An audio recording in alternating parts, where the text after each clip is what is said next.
Hi folks, and welcome to Gamescom 2024. Today on Gamescom Wednesday we are at the UK Industry booth.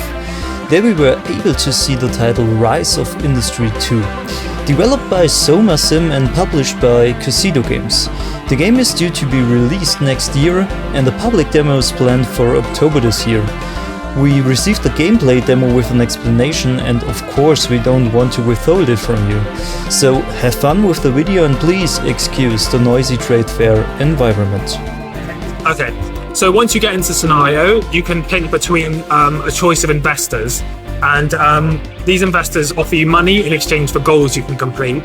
And in this scenario, Alan Burnett's offering us $200,000 for a carbon steel based goal, and we have to produce carbon steel in exchange for his money. And Louis Henson's offering us a glass based goal where we make glass in exchange for it. And to choose between these investors, we can review our region and see, it should be fun. The graphics look a bit weird because of the resolution stuff with the we've started with a headquarters complex and a mining complex, and this mining complex is making coal, and the headquarters complex is where kind of deliveries are done. We can also see there's an iron ore deposit nearby where we could build an iron mine in land that we own. There's the harbour of Cleveland and also the nearby town, and we want to make use of these as we go through. There's also deposits of sand and copper here, and this isn't land we don't actually own yet, just like all this land here, and we can purchase this land to expand our territory and also find new resources. So if I go back to my investors, I will choose Louis Henson, as carbon steel requires coal, which we're already getting, and iron to make. So it makes sense, and he's giving us more money. So that's a job you choose to deliver something, or is it a contract? It's basically, those are his goals, so he's funding us to kind of complete these missions. Okay. And so now what we need to do is, we've got the coal, now we need iron to start making carbon steel. Mm-hmm. So what I could do is place down a mine, but what I'll actually do is get in contact with someone that I know who actually mines iron themselves, because it takes quite a bit of time and money to build a mine, and I want to make carbon steel right away. So Palmetto Mines, where Professor Hubbard is from, I can negotiate a contract with her through my VP of Sales to purchase iron. So I can purchase up to 64 iron every 8 days, and then my VP of Sales will kind of do that deal behind the scenes. And then while I'm waiting for that to happen, I need to get the technology for carbon steel. And this manual is kind of the home of all resources and buildings and technologies. And I can find carbon steel in here and find that it needs a carbon steel blast furnace, refining coal and iron. And then I can get the technology for steel processing.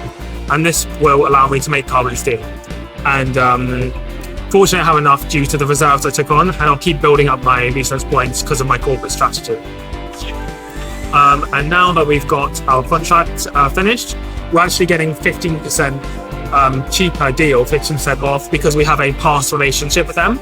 So building relationships is really important, as it allows you not only to get better deals, but also new deals, and lets you get new contacts through them so they can introduce you to new people.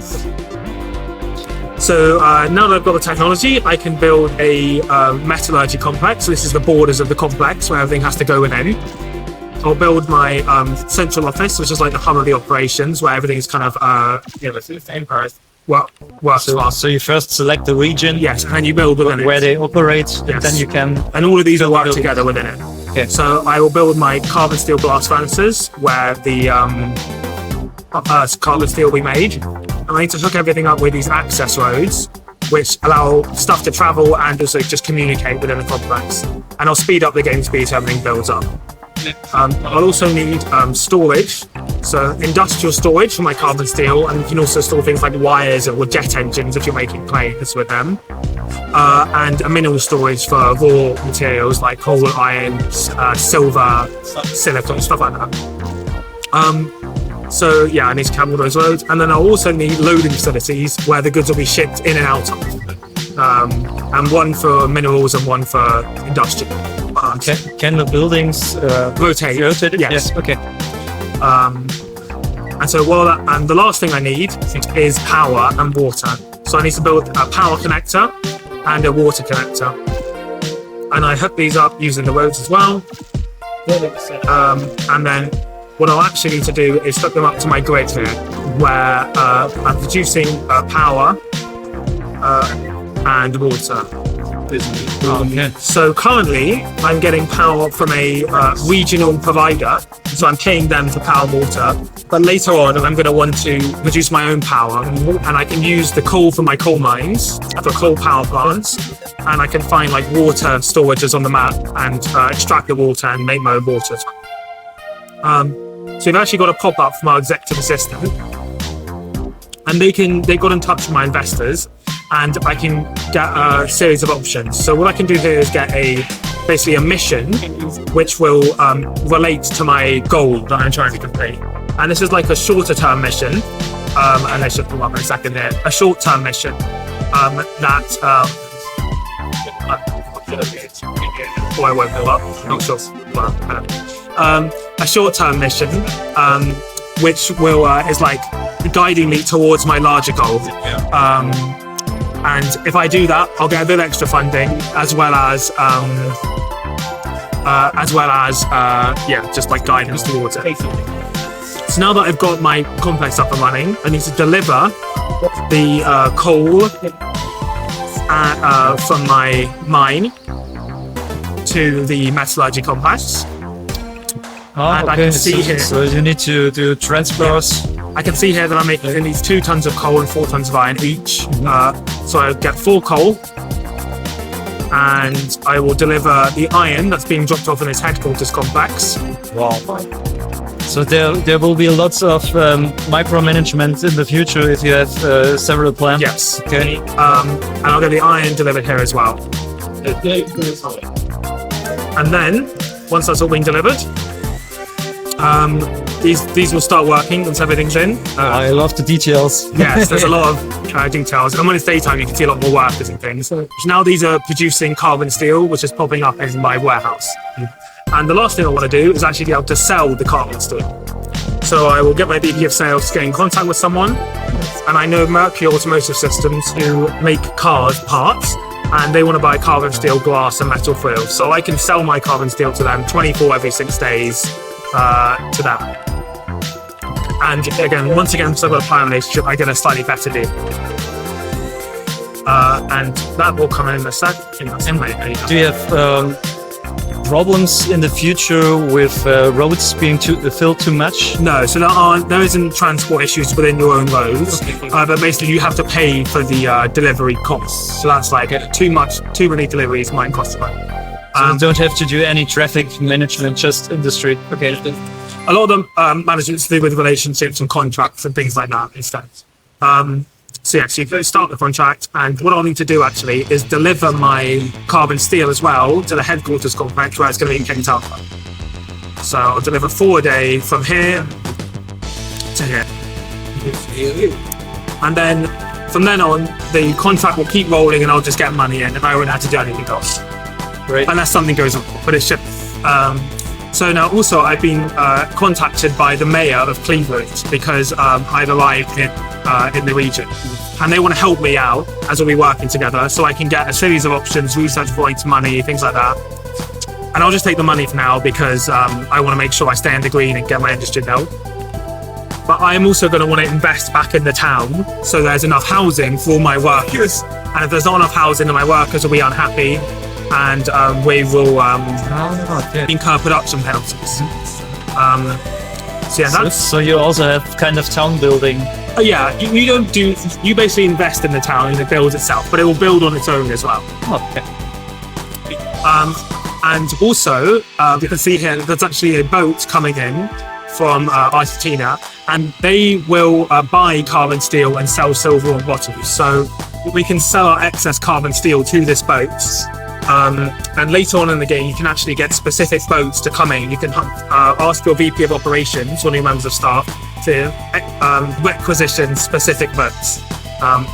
So yeah, in this scenario, I'd continue expanding, selling my goods, and completing my goals, and doing more goals later on, and filling out the map, things like that.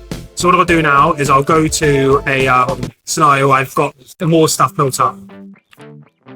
So I was playing as Richard Royal of Royal Supplies and Assembly, and in Midland, Texas. So this is quite a different looking region. Nice. And here I started with basically some oil wells, and then kind of expanded into lots of different areas. Right. So here's the central oil field. So this is where I started getting oil from the ground. My headquarters complex is here, where I was actually using trains to. This is where I ship things in and out of, using trains instead of trucks.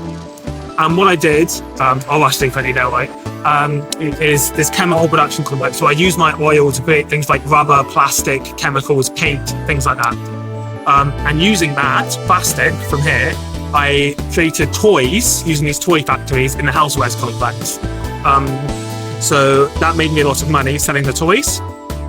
I also extracted sand from the sand mine, which I used to make glass and light bulbs here. And I got another oil trash facility. And I used all of these materials combined to produce cars, automotive production. And I also shipped in auto parts and auto engines and things to combine with my goods to create cars. And I was also making my own tyres here using the rubber.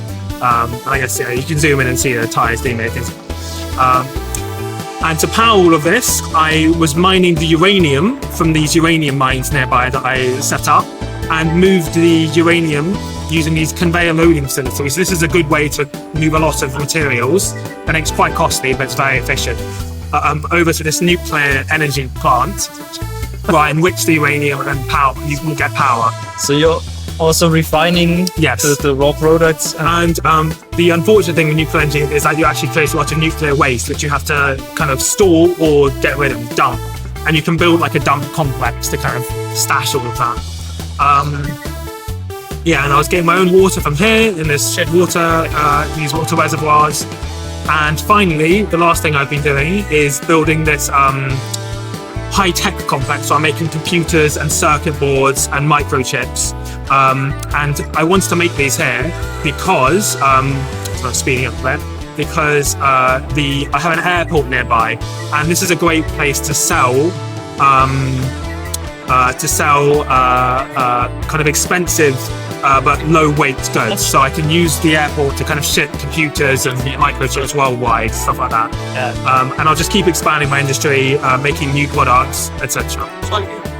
So that's basically my industry too, in a nutshell. Hope you enjoyed that. The game will be in the October Next Fest this year, and will be releasing next year.